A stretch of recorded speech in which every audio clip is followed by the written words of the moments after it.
শেষ পর্যন্ত বাঘের সাথে দেখা হয়েই গেল। আজকে ছিল সুন্দরবন ট্রিপের দ্বিতীয় দিন। সকালবেলা বোটে উঠেই প্রথমেই চলে যাই রান্নাঘরে ইলিশ মাছ দর্শন করতে। তারপর চা খেয়ে বাইরে গিয়ে দেখি হনুমানজি নিজেই চলে এসেছে আশীর্বাদ করতে।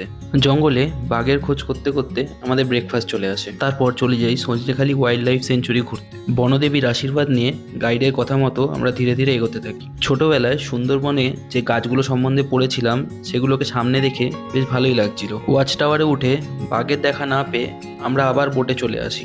যখন বাঘ দেখার সব আশা আমরা ছেড়ে দিয়েছি, হঠাৎ করে তখন জঙ্গলে আমাদের একটি বাঘ চোখে পড়ে। সামনে থেকে বাঘ দেখার এক্সপিরিয়েন্স দারুণ ছিল। বাঘ দেখে আমরা চলে যাই দেবকী ক্যাম্প ঘুরতে। জঙ্গলের মাঝখানে এভাবে ঘুরতে বেশ ভালোই লাগছিল। জঙ্গলের দুপাশের ভিউ দেখতে দেখতে হঠাৎ করে আমাদের চোখে পড়ে একটা হরিণ। তারপর বোটে ফিরে ইলিশ বিরিয়ানি খেয়ে আমাদের এই ট্রিপটা শেষ হয়। তোমরা কারা কারা এবারে সুন্দরবন ইলিশ উৎসবে গেছিলে আমার কমেন্টে জানিও। ভিডিওটা ভালো লাগলে চ্যানেলটা সাবস্ক্রাইব করো।